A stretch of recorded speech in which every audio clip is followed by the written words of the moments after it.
Que a graça e a paz do Senhor esteja reinando no seu coração, amém? Amém. Glória a Deus. Hoje nós vamos falar de um homem, de um profeta. E eu coloquei um nome nessa mensagem aqui. Qualquer semelhança não é simplesmente uma coincidência. Geralmente aí fora qualquer semelhança é mera coincidência, não é? Mas aqui para nós, eu quero dizer para você que essa mensagem é denominada: qualquer semelhança não é simplesmente uma mera coincidência. Nós vamos falar hoje sobre o profeta Jonas, amém? Eu convido você a abrir a sua Bíblia lá em Jonas capítulo 1.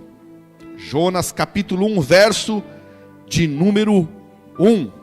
E veio a palavra do Senhor a Jonas, filhos de Amitai, dizendo: levanta-te, vai à grande cidade de Nínive e clama contra ela, porque a sua malícia subiu até a minha presença. Porém Jonas se levantou para fugir da presença do Senhor para Tarsis, e descendo a Jope, achou um navio que ia para Tarsis. Pagou, pois, a sua passagem, desceu para dentro dele, para ir com eles para Tarsis, para longe da presença do Senhor. Mas o Senhor mandou ao mar um grande vento, e fez-se no mar uma forte tempestade, e o navio estava a ponto de quebrar-se. Então temeram os marinheiros e clamavam, dando cada um ao seu Deus, e lançaram ao mar as cargas que estavam no navio para aliviarem do seu peso. Jonas, porém, desceu ao porão do navio e, tendo-se deitado, dormia um profundo sono. E o mestre do navio chegou-se a ele e disse-lhe: que tens, dorminhoco?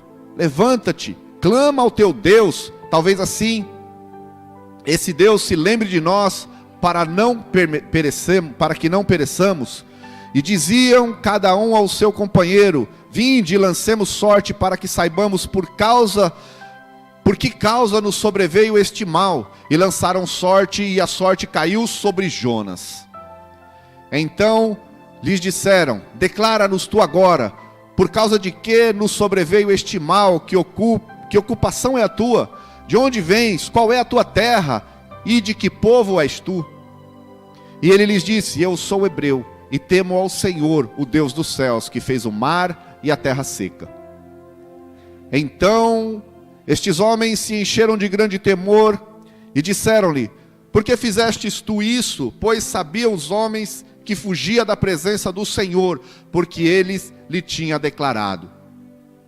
E disseram-lhe: que te faremos nós para que o mar se nos acalme? Porque o mar ia se tornando cada vez mais tempestuoso. E ele lhe respondeu: levanta-me, lança-me ao mar, e o mar se vos aquietará, porque eu sei que por minha causa vos sobreveio essa grande tempestade.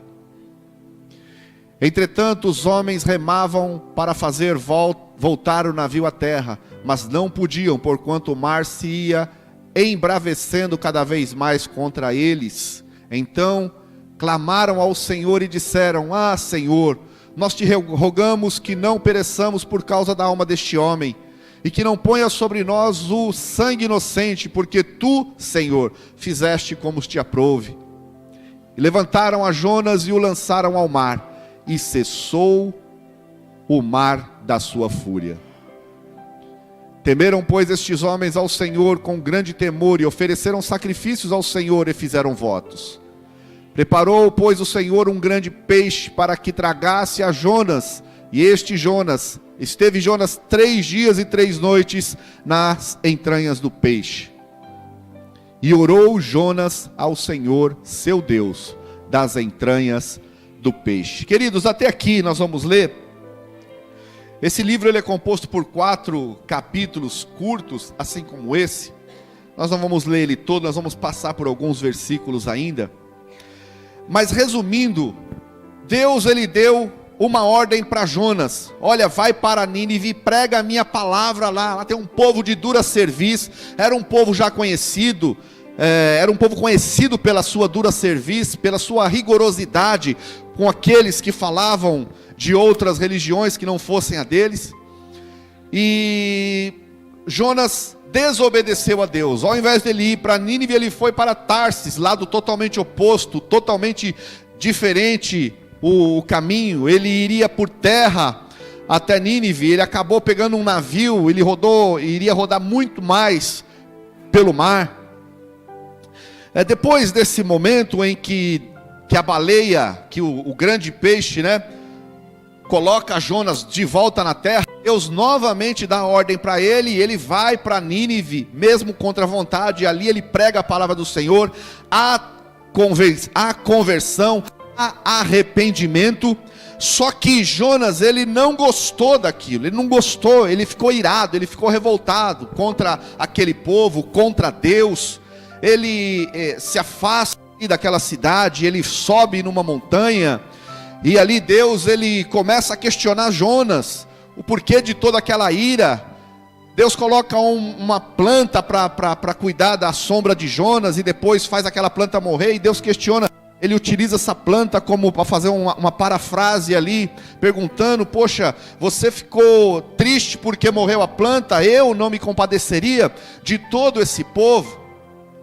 Então, queridos, Jonas, durante o seu ministério, ele cometeu muitos erros, ele cometeu muitas falhas, e nós vemos aqui, nesses 4 capítulos, nós podemos estudar, e nós podemos verificar como está a nossa vida ministerial, como está o nosso relacionamento com Deus, no tocante não à nossa intimidade com Ele, mas no tocante ao chamado dEle, para a minha vida e para a sua vida.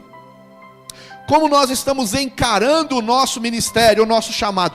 O que é que nós estamos fazendo do nosso ministério? É por isso que eu falei que a mensagem, o título dessa mensagem é: qualquer semelhança não é simplesmente uma coincidência. Porque é muito fácil nós vermos falar de Jonas, nós vermos falar dos discípulos, dos religiosos que crucificaram Jesus. É muito fácil nós falarmos e apontar e acusá-los. Mas dentro da igreja, as igrejas estão lotadas de Jonas. Estão lotadas de religiosos que crucificam, levam Jesus para a cruz diariamente, dia após dia.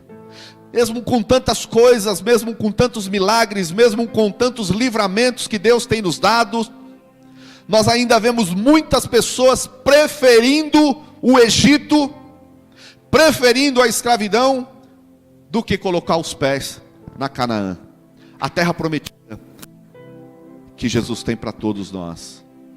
Então, nós vamos ver alguns tópicos, a quantidade que der para nós estudar. Nós temos 8 tópicos, vamos ver se eu consigo passar por tudo, para que nós possamos fazer um comparativo com as nossas vidas. Algumas falhas que Jonas cometeu, e que nós podemos utilizar esse exemplo de Jonas para não cometer nas nossas vidas, porque nós vimos que a desobediência de Jonas gerou muitas consequências no decorrer da sua vida. O primeiro deles, fugir do chamado. Jonas é conhecido como o profeta fujão. Jonas é conhecido como profeta fujão. Jonas capítulo 1, versículo 3.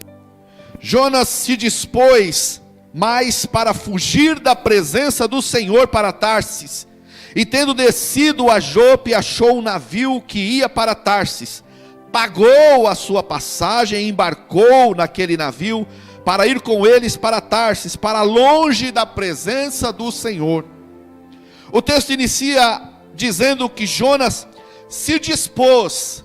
Deus, ele chega a dar uma orientação, uma ordem para Jonas, e o texto começa com a resposta de Jonas. Jonas se dispôs, mas para fugir da presença do Senhor. Primeira oportunidade que ele teve, ele fugiu, ele comprou uma passagem de navio, e ele foi para o lado oposto. Deus manda, vai para cá, ele vai para lá.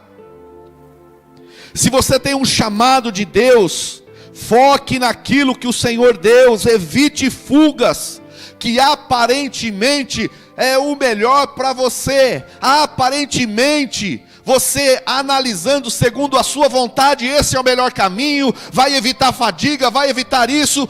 Evite fugir das ordens do ministério que Deus tem para a sua vida, porque as consequências certamente vão chegar sobre a sua vida. Tem muita gente que se desvia do caminho do Senhor, e aí os resultados são catastróficos. Não fuja da presença do Senhor, não fuja do plano que Deus tem para a sua vida. Nós inventamos um monte de justificativas, um monte de desculpas, e eu acho que Deus, Ele fez toda essa viravolta na minha vida profissional, para mostrar que o trabalho, ele dignifica o homem. O trabalho, ele nunca vai competir com Deus. O trabalho, ele sempre vai ser utilizado para o bem-estar, principalmente daquele que trabalha e da obra do Senhor. Eu trabalhava aqui em Mongaguá, eu estava todos os dias na igreja. Eu trabalhava das 7 da manhã às 7 da noite, então eu tinha tempo para vir em todos os cultos, célula. Eu trabalhava um dia sim, um dia não. Aí de repente, fui para Mongaguá, já ficou um pouco mais longe, para Praia Grande, foi isso que eu falei? Fui para Praia Grande, já ficou um pouco mais longe, eu já saí da minha zona de conforto e agora eu estou lá no Guarujá. Trabalho num regime de 24 horas, mas isso não atrapalhou eu de fazer a obra do Senhor. Isso não vai me atrapalhar de fazer a obra do Senhor. Eu vou continuar fazendo, e nas oportunidades que eu tenho, eu continuo fazendo a obra lá também. Nós não podemos utilizar os contratempos, ou então utilizar as bênçãos de Deus nas nossas vidas, para poder justificar o meu afastamento de Deus. Tem gente que ora, pede para Deus, eu quero um filho, Senhor, abre, dá-me filhos, se não morro. E Deus abençoa, pronto, dá o filho, já é motivo para não vir para a igreja. Não, porque eu tenho criança nova, estou com um bebezinho de colo. E sai, para de vir da igreja, para de fazer as coisas da igreja. Tem algumas pessoas que são exemplos para mim. Acho que a maioria aqui conhece a Alessandra, né? Todos conhecem a Alessandra, do Cristiano? Eu me lembro muito bem, queridos, quando nós congregávamos na Peniel. A Alessandra e o Cristiano, eles moravam lá na Pedreira, numa casinha na Pedreira.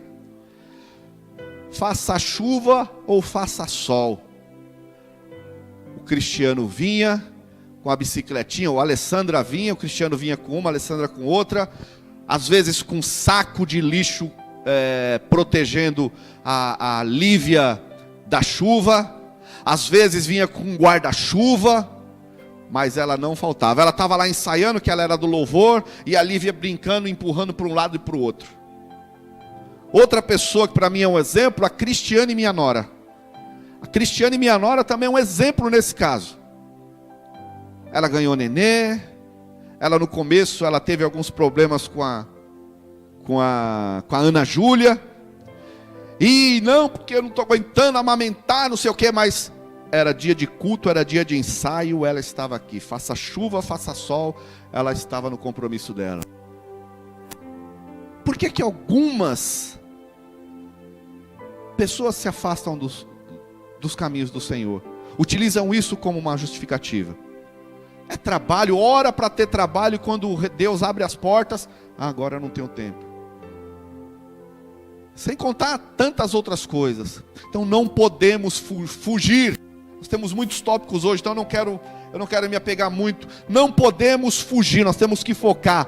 Deus, Ele me chamou para esta obra. Então, Senhor, eis-me aqui. Eu sei que se eu buscar o Senhor em primeiro lugar, se eu buscar Deus em primeiro lugar, Ele vai acrescentar todas as outras coisas que eu preciso.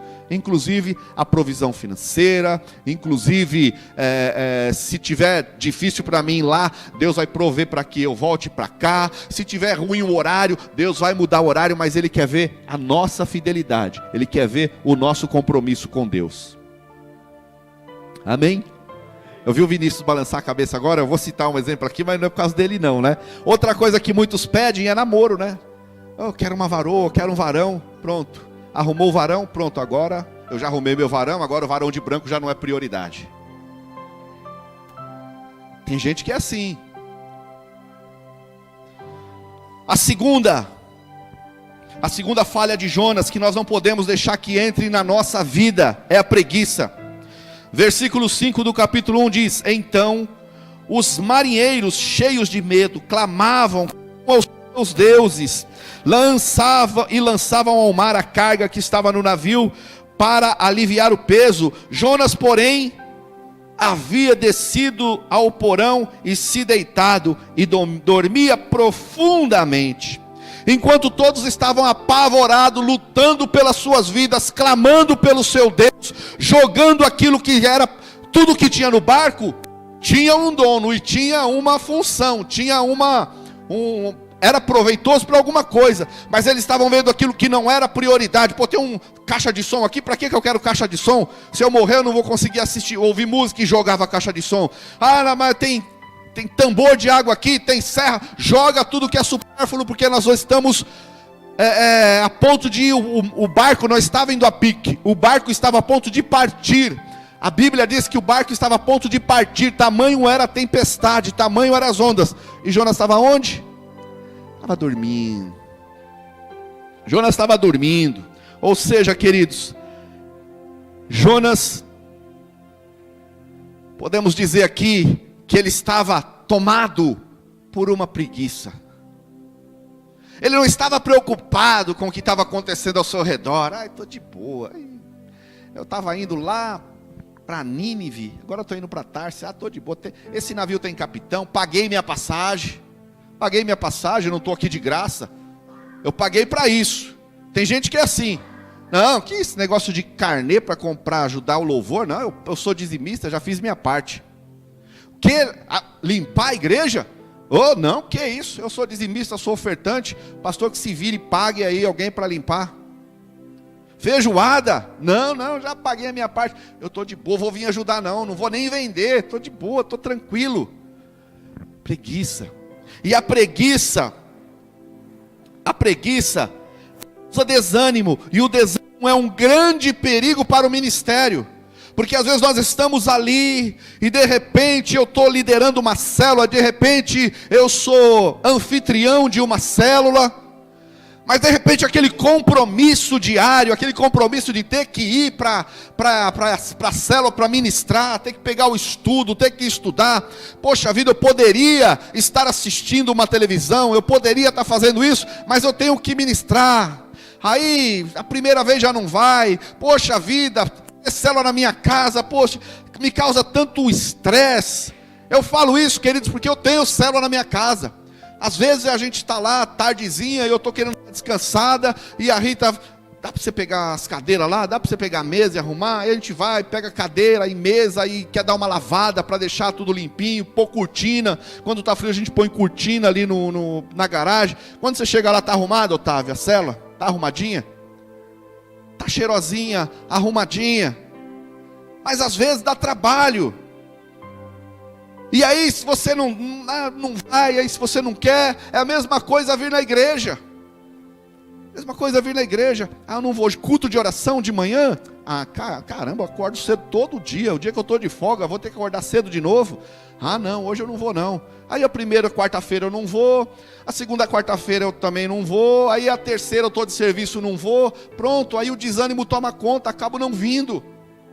Não podemos permitir que o desânimo tome conta das nossas vidas. Eu tenho um compromisso, eu quero bênção para a minha vida, então eu vou continuar firme, fazendo a vontade do Senhor, a obra do Senhor. Jesus, ele veio e ele falou: eu não vim para fazer a minha vontade, mas daquele que me enviou. E ele não foi líder de célula, ele não foi anfitrião, ele pagou com o preço da sua própria vida, entregou a sua vida em favor de nós, queridos. Então, por mais que você faça, você pode ser líder, você pode ser anfitrião ao mesmo tempo, você pode ser pastor, você pode ser supervisor, você pode estar envolvido em todas as áreas da igreja, não vai chegar a nenhuma gota de sangue que Jesus derramou por mim e por você. A falta de metas faz com que a ociosidade tome conta do ministério. Nós temos que estipular metas. É por isso, queridos, que a minha cabeça, ela trabalha a 1 trilhão.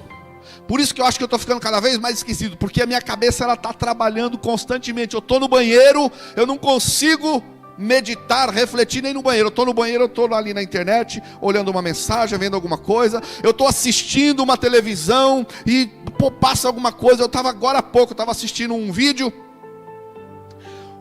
na internet, e de repente me veio uma ideia, e de repente me veio a nível de igreja, para melhorar um pouco a nossa vida aqui como igreja. Nós temos metas estipuladas até o final do ano. É meta de evento, nós temos o AFA lá em setembro, nós temos o festival também em setembro, nós temos as feijoadas no começo do mês, nós temos o caldo verde o mês que vem, nós temos o arraial em julho.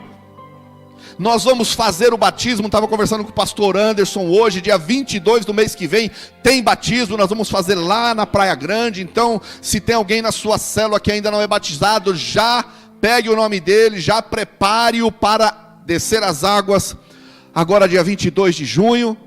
Nós temos meta para fazer o nosso encontro de casais em agosto, em nome de Jesus, nós vamos fazer nosso encontro de casais. Então nós temos metas estipuladas. Nós precisamos você lá na sua célula, para que você não caia numa mesmice, num desânimo. Estipule metas, trabalhe para atingir essas metas, vá buscar dia após dia, através de relacionamento com Deus, oração, consagração, dedicação, a alcançar as metas, metas da multiplicação, metas de ganhar vidas, metas de evangelismo. Não deixe que a preguiça tome conta do seu ministério. Muitas tempestades que nós enfrentamos são culpas nossas mesmos, como o caso de Jonas. O versículo 7 diz assim: e diziam cada um ao seu companheiro: vinde, lancemos sortes, para que saibamos por que causa nos sobreveio este mal. E lançaram sorte, e caiu sobre Jonas.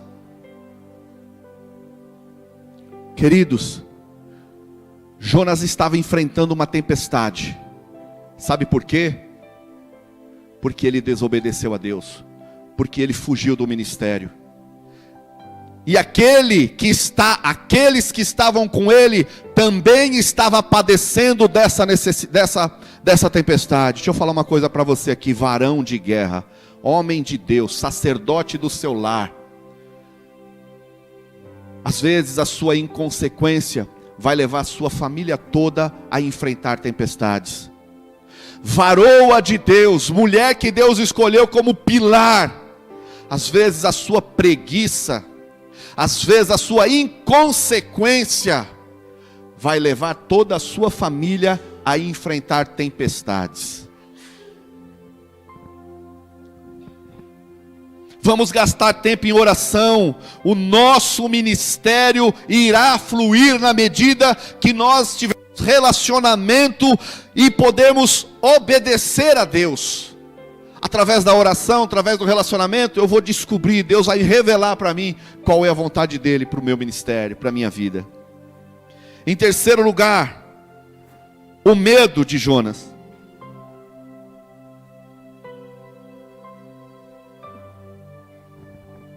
Jonas capítulo 2, versículo 1. Jonas, do ventre do peixe, orou ao Senhor, seu Deus. Quando dentro de mim desfalecia a minha alma, e eu me lembrei do Senhor, e subiu a ti a minha oração no santo templo. A única motivação de Jonas, queridos, a motivação para Jonas orar, sabe qual foi? O medo. Jonas estava na boca do peixe, ele já tinha saído da tempestade. Olha só a situação, olha só onde a desobediência pode nos levar. Olha só aonde a falta de direção pode nos levar. Primeiro levou a enfrentar uma tempestade. Só a tempestade era pouco. Para tamanha desobediência, Deus manda ele para cá. Ele vai para lá. A distância era de 30 quilômetros. Ele vai rodar 3.000 quilômetros dentro do mar. Só uma tempestade era pouco. Deus colocou ele dentro do estômago de um peixe. Quantos aqui já pegaram um peixe fresco na mão? Quantos aqui? Acho que é a grande maioria. E o cheirinho do peixe é 10? É 10 o cheirinho do peixe? Cheiro de peixe é horrível, gente. O peixe só tem cheiro gostoso depois que ele está dentro de uma frigideira cheia de óleo e depois que ele já passou um tempinho ali no aquecimento. Aí começa a ter um cheirinho gostoso. Imagine dentro do estômago do peixe. Essa é a situação que Jonas se encontrava dentro do estômago do peixe. E o texto bíblico, se você continuar lendo, ele vai falar que ele passava por ondas, ele quebrava as ondas, as vagas, quando fala, né? Ele ultrapassava as vagas, ele estava dentro do peixe, mas ele sabia que ele estava ultrapassando as vagas. Vagas é o espaço que tem de uma onda para outra, ou seja, ele estava ali dentro de tormentas, além de estar dentro da boca do peixe, do estômago do peixe. Imagina o estômago para lá, para cá, ele virando para lá, ele virando para cá, ele estava todo lambuzado, todo melecado.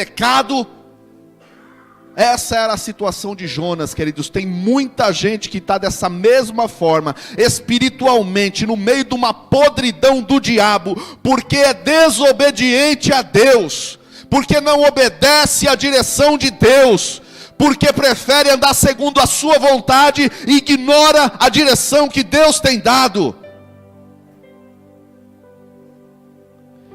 Jonas, ele fica com medo e aí ele lembra que existe a Deus. Aí ele clama: lembrei-me do Senhor.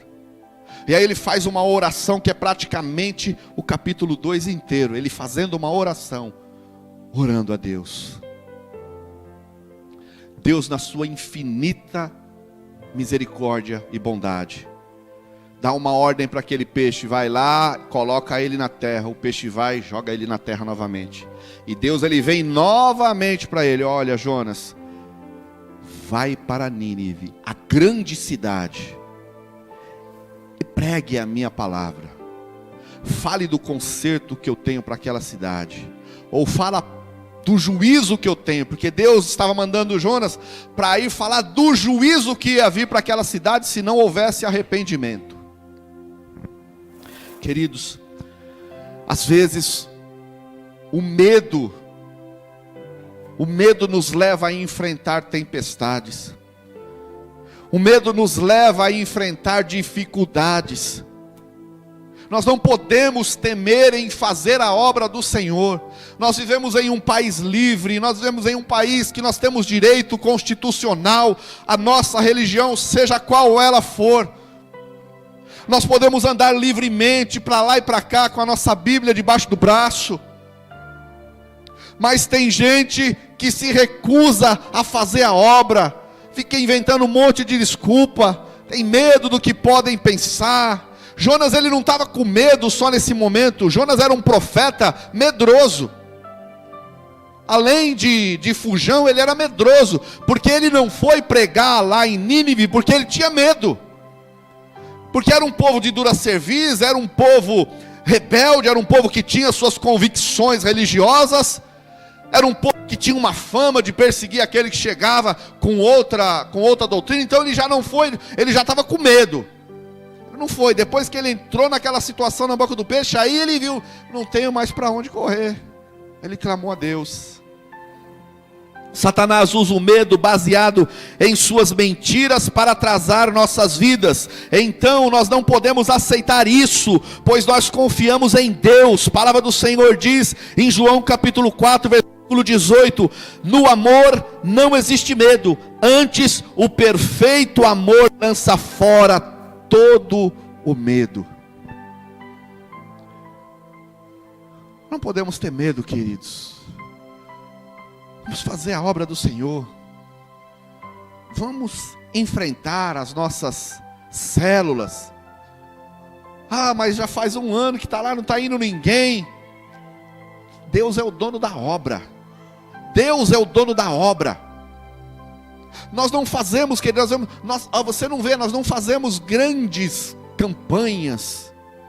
Nós não fazemos campanhas derrubando o gigante, coloca uma faixa lá, a vitória é certa, campanha não sei do que, o gigante vai ser demolido, a cura vai acontecer, o sal grosso vai te libertar. Nós não temos nada disso. Mas Deus, Ele acrescenta dia após dia aqueles que hão de ser salvos. Deus, Ele está à procura de pessoas que têm compromisso com Ele. Deus, Ele está à procura de pessoas que têm compromisso com a obra dEle. E Ele vai acrescentar. Ah, mas a minha célula é lá embaixo, lá no buraco, não tem ninguém. Deus, Ele vai mandar. Nem que for o índio lá da fazenda Itaoca, para você pregar o evangelho para ele. Mas Deus, Ele vai mandar. Basta você ter responsabilidade, compromisso com o Senhor. Em quarto lugar, uma outra atitude de Jonas. Ele era uma pessoa, ele era um profeta incrédulo. A incredulidade de Jonas impediu ele de viver, ou melhor, ele viu o sobrenatural, mas impediu ele de viver esse sobrenatural. Jonas capítulo 3, versículo 4. Começou Jonas a percorrer a cidade, caminho de um dia, e pregava e dizia: ainda 40 dias, e Nínive será subvertida. Depois de ser salvo do grande peixe, Jonas foi para Nínive levar a mensagem de Deus, mas não porque ele acreditava na salvação daquele povo. Ele foi porque ele tinha medo do que poderia acontecer. O que pode acontecer se eu desobedecer a Deus é pior do que pode acontecer se eu obedecer a Deus. Então eu vou. A convicção dele estava errada, queridos. Por que você está fazendo a obra? Por que você está liderando uma célula? Você está liderando uma célula porque você tem convicção do seu chamado e que essa é a vontade de Deus? Você está supervisionando uma rede porque você tem convicção do seu chamado e da vontade de Deus para a sua vida? Você é um anfitrião, você abre a sua casa para receber a igreja de Cristo. Você faz isso por amor, porque você sabe que Deus tem um plano na sua vida, na sua casa, através da célula. Você está envolvido em algum ministério, seja de dança, pode ser de coreografia, louvor, teatro, mesa de som. Por que você está envolvido, queridos? Se a sua motivação for diferente de cumprir a vontade de Deus, de cumprir um chamado que Deus colocou na sua vida, a sua motivação está errada. A cidade de Nínive era tão grande, queridos, que gastava-se 4 dias, ou melhor, 3 dias. Jonas capítulo 3, versículo 3 fala disso. Contudo, com apenas 1 dia de caminhada e pregação, toda a cidade se converteu, inclusive o rei daquela cidade. 1 dia, levava 3 dias para percorrer a cidade, mas em 1 dia de pregação, toda a cidade se converteu.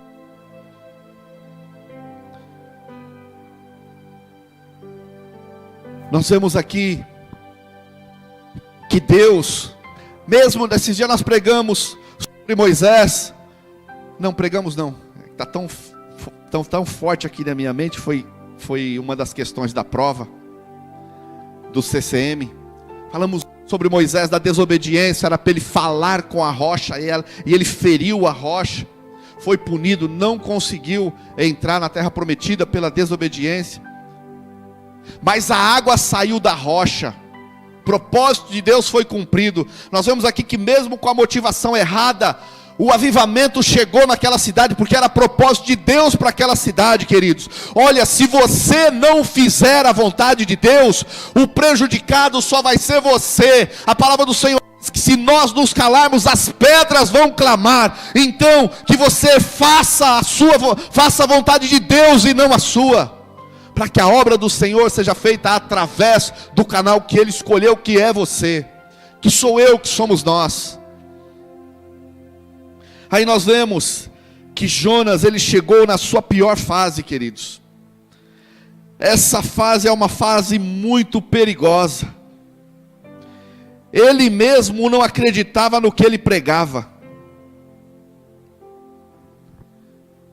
Ele mesmo não acreditava que ele pregava. Ele estava pregando o arrependimento, mas ele não acreditava no arrependimento.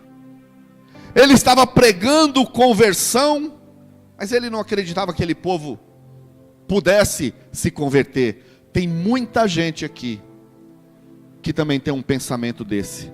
Fala de arrependimento, que Jesus cura, liberta e restaura, mas tem preconceito de falar do evangelho para algumas pessoas. Gente que não acredita na conversão, até de pessoas da sua própria casa, do seu próprio círculo de amizade, de sua própria família. E essa é uma fase muito complicada, porque eu prego algo e não acredito que aquilo que eu estou pregando pode acontecer. Muitas vezes em nosso ministério nós fazemos o que sabemos ser certo, não por vontade, mas para cumprir uma obrigação. Não deixe a sua fé se esfriar, e nem duvide do que Deus pode fazer através da sua vida. Nunca perca a fé. Nunca perca a fé, queridos. Deus, Ele pode transformar a sua vida, transformar o seu ministério, transformar a sua casa. Deus, Ele pode revolucionar a sua casa. Minha casa está de pernas para cima, não estou conseguindo enxergar, não existe a possibilidade. Existe sim, porque o Deus que faz, Ele te escolheu para fazer a diferença, e fazer a diferença na sua casa, mudar a forma de pensar, de agir de toda a sua família, toda a sua casa, de onde você trabalha, onde você frequenta. Deus pode. Eu não posso, você não pode, mas Deus pode. Ele diz que com Cristo nós somos mais do que vencedores. Em quinto lugar, a ira de Jonas, capítulo 4, versículo 1 até o 5. Jonas, capítulo 4, versículo 1 ao 5.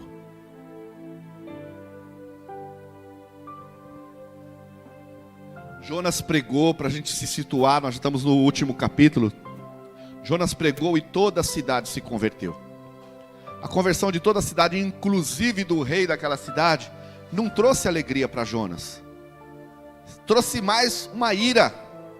Jonas ficou irado, ele ficou com raiva. Esse povo não merece. Esses caras aí roubou, matou, estava preso, agora lá na cadeia. A Universal foi lá, fez evangelismo, agora sai, se converteu. Eu não acredito, não. Por isso que eu falo, qualquer semelhança não é simplesmente uma coincidência, porque eu ouço muito isso dentro da igreja. Quê? O cara roubou, matou, estuprou, fez, aconteceu, agora porque está preso se converteu? Quem é você? Quem sou eu para julgar o nosso semelhante? Somente Deus. Nem o diabo sabe se realmente houve uma conversão ou não, nem o diabo, porque a onisciência, somente Deus tem esse poder de saber de todas as coisas. Deus sim, Deus sabe se houve uma conversão legítima ou não, mas nós não, e nós não somos ninguém para poder julgar. Então Jonas, ele ficou revoltado com isso, queridos. Vamos lá. Mas isso agradou extremamente a Jonas, e ele ficou irado. Vamos lá, mesa. E orou ao Senhor e disse: Senhor, não foi esta a minha palavra, estando ainda na minha terra? Por isso é que me preveni, fugindo para Tarsis, pois sabia que o Senhor é um Deus compassivo e misericordioso, longânimo e grande em benignidade, e que te arrependes do mal. Peço-te, pois, ó Senhor, tira a minha vida, porque melhor é morrer do que viver.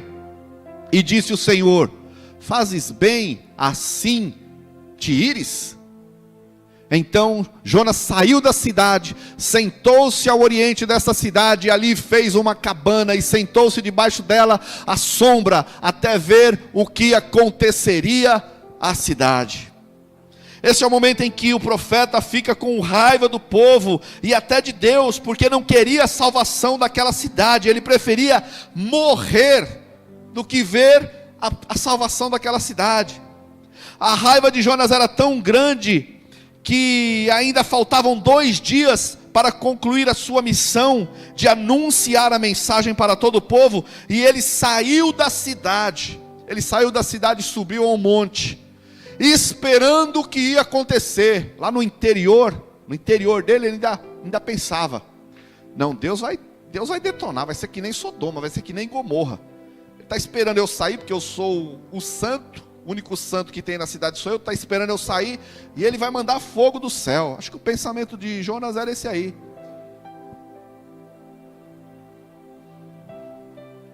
Não podemos achar que nós somos mais importantes do que as pessoas, queridos.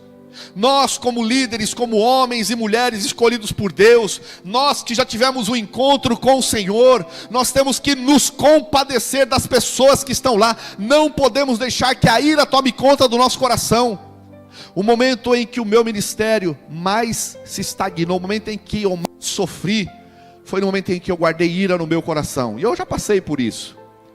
Momento em que eu fui traído, no momento em que eu me senti lesado ministerialmente, eu tive ira, eu guardei raiva no meu coração, e foi um momento ruim para mim. Foi ruim só para mim. Hoje eu aprendi, queridos, a destacar qualidades. Eu posso hoje receber uma mordida da Juliana.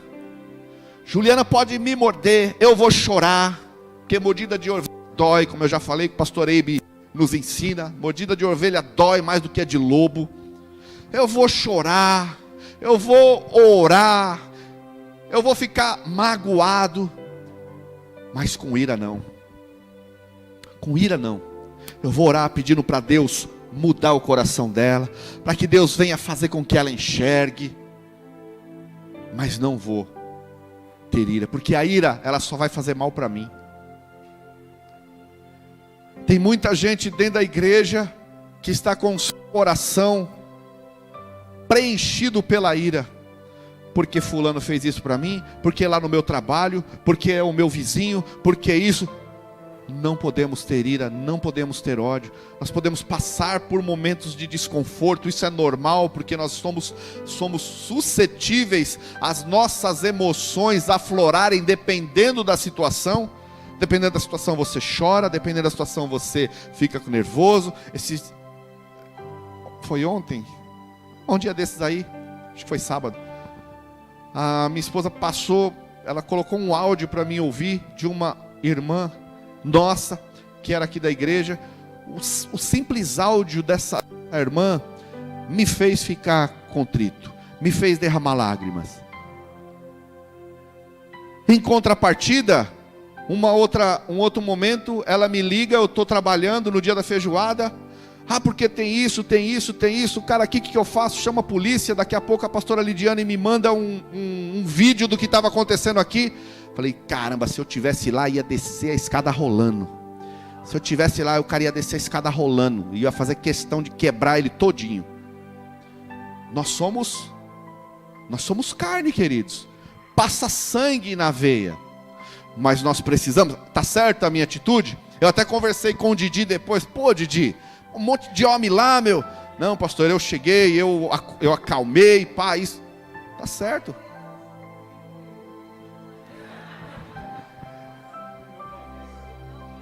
A atitude daquele que procurou a paz foi a correta.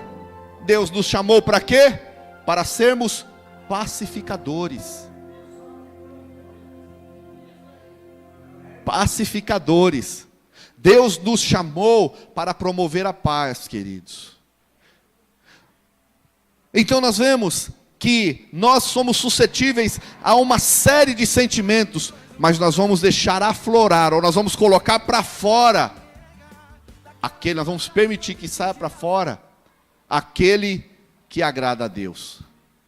Então, nós precisamos guardar no nosso coração o fruto do Espírito, exercitar o fruto do Espírito dentro do nosso coração. Um líder nunca pode ter raiva dos seus cooperadores. O relacionamento cristão deve ser baseado no amor, que tolera até mesmo o erro dos irmãos.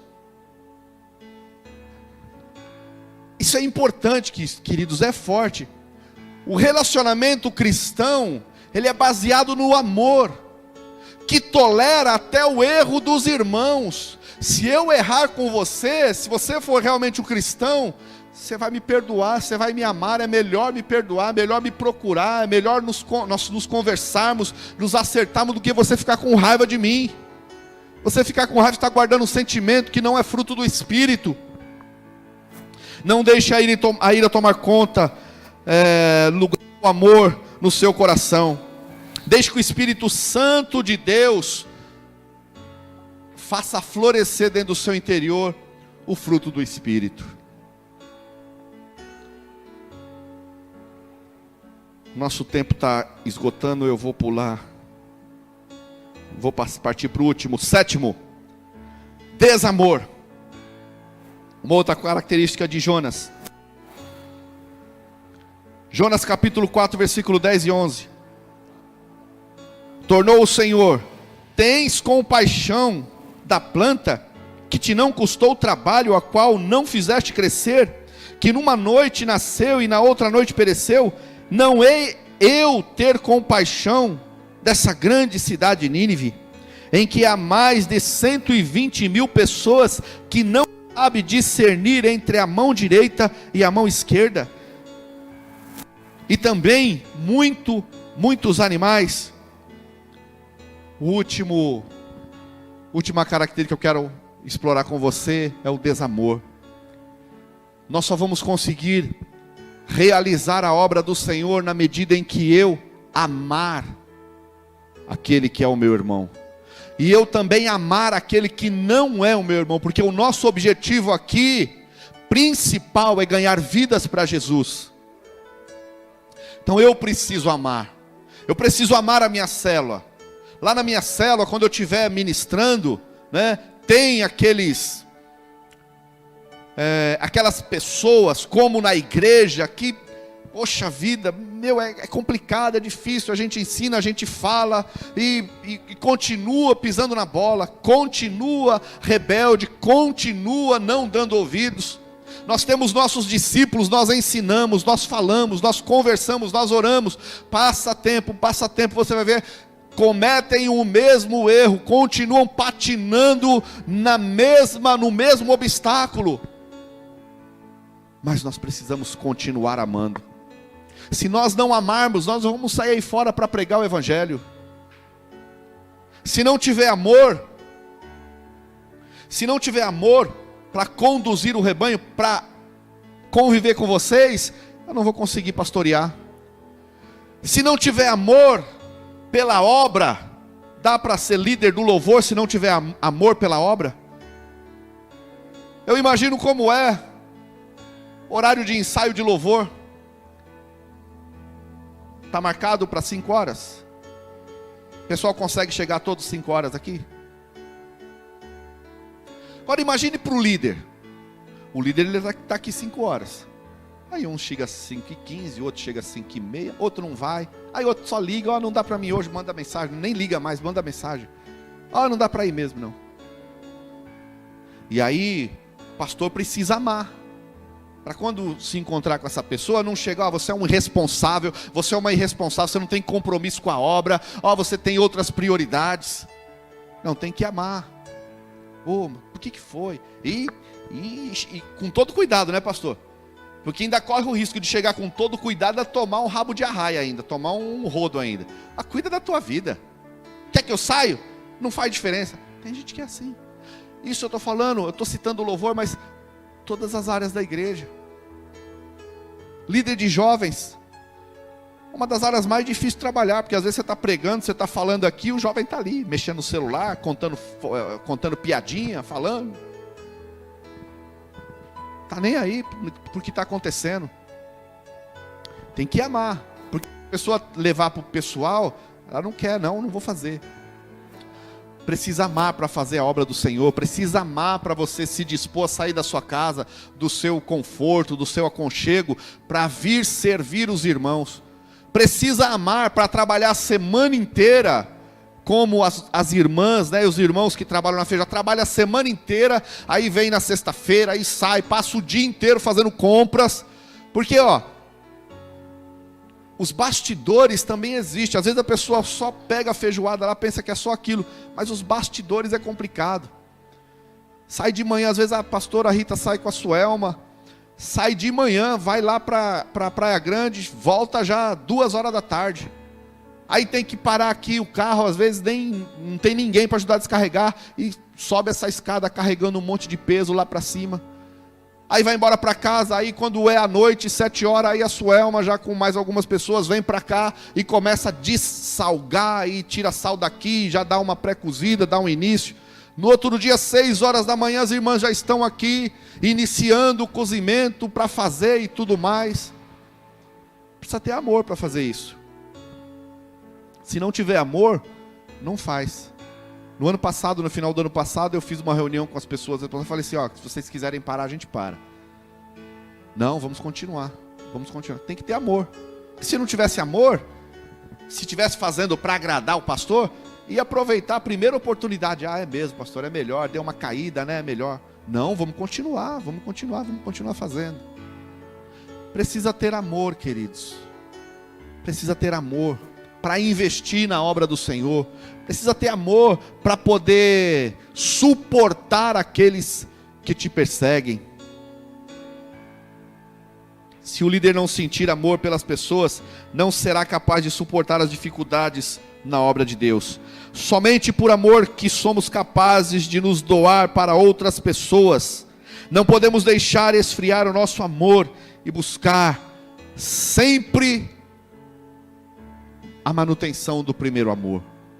Porque às vezes nós começamos bem a obra, mas conforme vai passando, nós entramos naqueles outros perigos que Jonas entrou. A preguiça, a comodidade, a raiva, a ira, e aí nós não conseguimos colocar em prática o que realmente vai nos fazer permanecer em pé diante do Senhor e diante da sua obra. O livro de Jonas termina com um ponto de interrogação. Jonas capítulo 4, versículo 11, por favor, projeta para mim. Jonas capítulo 4, versículo 11.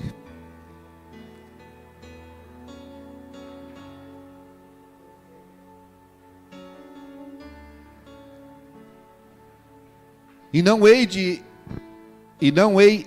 eu ter, vocês pegaram a versão mais complicada, né? E não hei de eu ter compaixão da grande cidade de Nínive, em que estão mais de 120 mil pessoas que não sabem discernir entre a mão direita e a sua mão esquerda, e também muitos animais.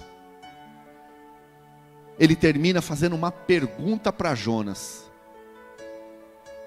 E esse ponto de interrogação, essa pergunta, continua ecoando na nossa mente e nos nossos corações. Não vamos nós ter pena, ter compaixão de tantas pessoas que estão aí fora, perdidas nesse mundo? Vamos abrir mão, vamos olhar para trás, vamos segurar no arado, mas vamos ficar olhando para trás, aquilo que eu perdi, ou aquilo que eu deixei de ganhar, achando que eu deixei de ganhar alguma coisa, porque se tem uma coisa que nós nunca perdemos, é o investimento na obra do Senhor. Eu estou falando aqui investimento da nossa vida, não estou falando nem investimento financeiro. Eu nunca perco quando eu invisto na obra do Senhor. Eu nunca perco quando eu me dedico na obra do Senhor. Eu posso não colher no tempo que eu quero, mas a colheita, ela vem, e ela é uma boa medida, recalcada, sacudida e transbordante. Amém, queridos? Vamos ficar de pé.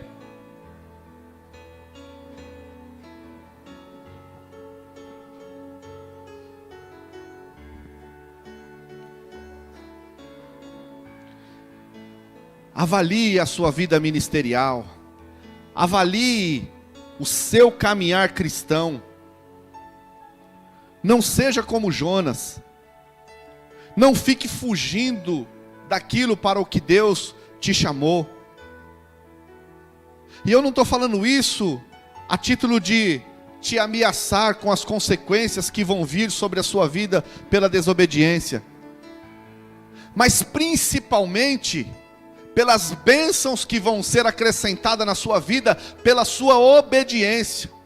Não avalie essa mensagem pelo lado negativo, avalie essa mensagem pelo lado positivo.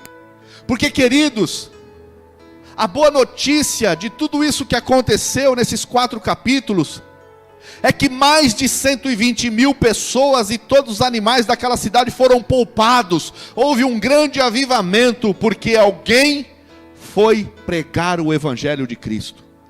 Mesmo se as suas convicções estavam erradas, mesmo se a sua vontade não era estar lá, a vontade do Senhor prevaleceu e aquelas pessoas foram poupadas.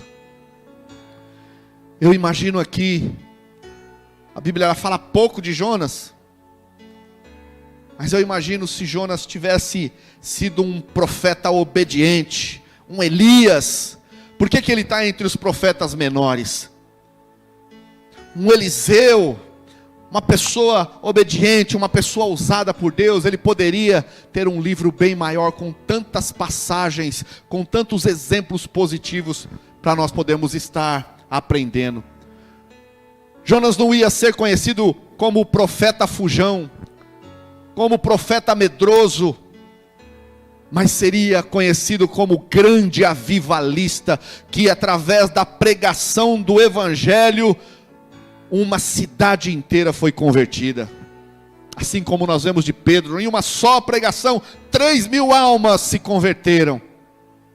Imagine se nós estivéssemos explorando a mensagem de Jonas, uma cidade inteira se converteu, porque Jonas era um grande pregador, era um profeta.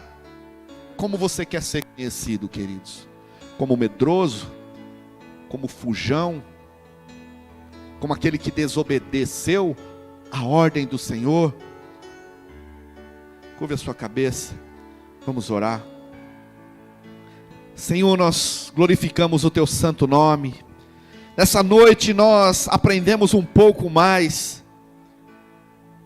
sobre a caminhada de um profeta que desobedeceu a sua ordem, que fugiu do seu chamado, que teve medo de encarar os desafios que o seu chamado profético carregava. Nós vimos as consequências, tempestades, dores, sofrimento. E nós podemos ver também que o propósito do Senhor, independente de sua obediência, aconteceu. Uma cidade toda se converteu ao Senhor, uma cidade toda deixou a idolatria, deixou de adorar outros deuses e passou a adorar o único que é digno de receber a honra, a glória e o louvor. Que o Senhor possa achar aqui na Igreja Batista Alfa, Senhor, esses verdadeiros adoradores, que adorem o Senhor em espírito e em verdade, e que possam estar dispostos a ir e pregar o teu Evangelho, a obedecer ao seu chamado, a entender que todas as coisas o Senhor vai acrescentar, se houver fidelidade, se houver lealdade nas nossas vidas. Nós te agradecemos por esta palavra, te agradecemos por esta igreja, por esses líderes, por esses supervisores, por esses pastores, por esses levitas, por esses intercessores, por esses evangelistas, por esses diáconos. Ó Deus, agradecemos por essa igreja maravilhosa, Senhor, e que nós possamos a cada dia obedecer às ordens do Senhor, para podermos assim ser merecedores das bênçãos provindas da nossa obediência. Te agradecemos por essa palavra, no nome de Jesus. Aplauda ao Senhor.